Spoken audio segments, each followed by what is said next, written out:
Saan mo kukunin ang pangarap mo? Papasa mo na lang sa anak ngayon kasi hindi mo nakuha. Alam mo kung ba't hindi mo nakuha? Alam mo kung ba't natin hindi nakukuha yung pangarap? Kasi wala ko tayong opportunity. Wala pa si Live Good. Kasi tayo, bilang isang Pilipino, ang hirap talagang magnegosyo dito. Tama mali? Tama. Ang kailangan mo rito, malaking kapital. Yes. Business permit. Yes. Magbabayad ka ng pwesto. Yes. Siyempre, yung unang requirements pa lang, kapital, bagsak ka na eh. Tama? Correct. Pag meron ka namang kapital, natatakot ka namang isugal, baka Malugi. Isipin mo, sayang. Ang gagawin mo ngayon, ibibili mo ng gamit, sasabihin mo na lang sa sarili mo, at least nakikita ko yung pinaghirapan mo.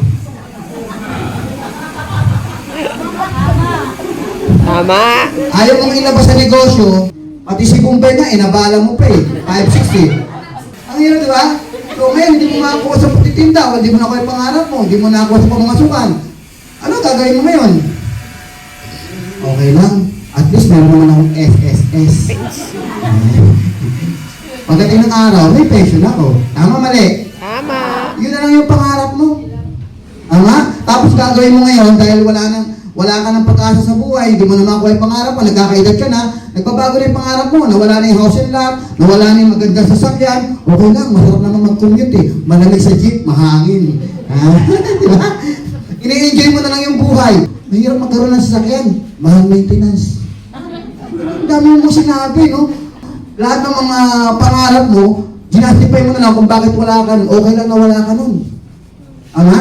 Alam nyo guys, opportunity kailangan mahanap mo. Yes. Itong Live Good, itong presentation na to, dapat alamin nyo mabuti. Pag uwi ng bahay, aralin nyo, i-review nyo, gasterin nyo. Kasi ang daming opportunity sa labas, pero ito yung pinakamadali.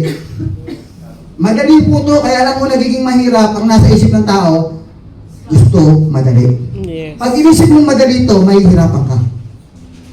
Naintindihan nyo? Pag nakamaisip ka na ito ay madali, hindi ka kikilos. Yeah. Hindi ka mag-aaral. So, mahirap para sa ito. Pero sa mga taong willing mag-sacrifice, willing magbigay ng oras, kasi ang inisip mo mahirap to, pag susumikapan mo to, magbibigay ka ng oras, Aralin. hanggang sa maintindihan mo, hanggang sa ma-master mo, Yes. step by step aalamin mo, kakaririn mo to. Yung nagsalita, yung si Coach Birds, engineer by profession. Bakit nandito? May pera kasi dito. Yes. Ang problema sa mga iba sumasali dito, hindi nila kinakarin itong negosyo to. Tinitingnan nila small time. 3,000 lang naman nilabas eh. Small time, di ba? 3,000? Yeah. Pero naglabas ka ng 1,000,000, ma'am, nagnegosyo ka. Yeah. Big time! Wow, big time ka na! Pare, big time ka na! May resto-resto ka pa, ha? Nagtayo ka ng bigasan. Wow, big time ka na, negosyante ka na, ha? Hindi nyo alam gano'ng kahirap magnegosyo sa labas. Correct. Gano'ng kalaki yung sakit ng ulo meron dyan. Ang daming risk. Yes. Hindi na natutulog yan. Bakit? Ikaw matutulog, 1,000,000 nilabas mo? Correct. Kailan ko mababawi ito? 10 taon kong inipo ito. Sa abroad, kung ano-ano racket, may ipo ko lang ito, tapos ilalaban ko lang sa negosyong yan. Nagtayo ka ng grocery, bukas makalawa, nandyan na si Dali, andyan pa si Alphamart. Ang dami, kakainin ka ng mga big fish. Kaya ang hirap sumabay sa negosyo. Kung magta-traditional ka, hindi mo makukuha. Kung mag-e-employ ka, abuti ka ng 40 years, ang aasaha mo, SSS.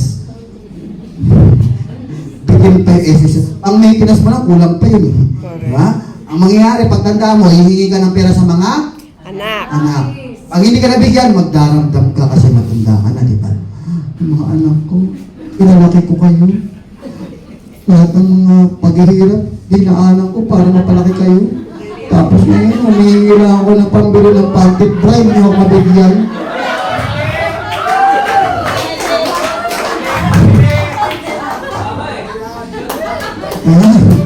May mga sasakyan naman kayo, ba't di nyo ako mapasyalan? Hindi nyo ako isama sa gimmick nyo.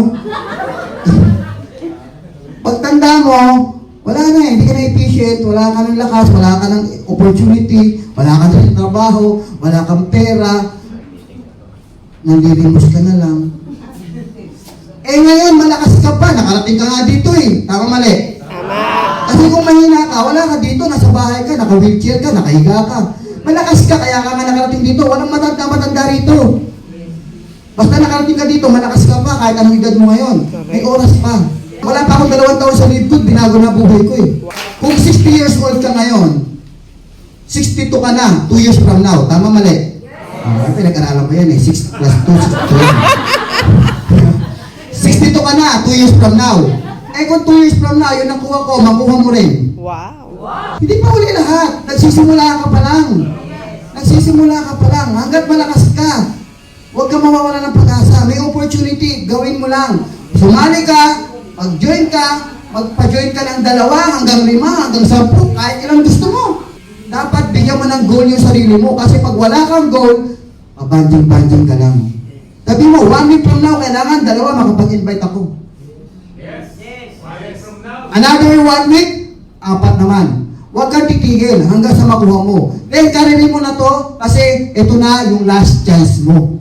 Pag hindi mo kinuha yung chance na to, yung opportunity na to ibibigay sa iba. At babalik sa iyo yung opportunity 5 years from now, babalik sa iyo. 10 years from now, babalik sa iyo. Yes. Ganun po ang universe. Pag nagbigay ng opportunity, hindi ho yan basta bumabalik bukas. Pag tinanggihan mo ngayon, 5 years from now, hindi mo namamalayan, wala nangyari sa buhay mo, babalik sa'yo 5 years from now. Pag hindi mo pa rin kinrab, another 5 years na naman, yun yung nangyari sa atin. Kaya ho tayo nagkaroon ng edad at wala nakukuha sa pangarap kasi pinapalampas natin. Kasi ang lagi mo sinasabi, baka hindi ko kaya. Tsaka na lang, bata pa naman ako. Nung tumanda ka na, hindi ko na kaya, matanda na ako. Ano ba talaga ako niya?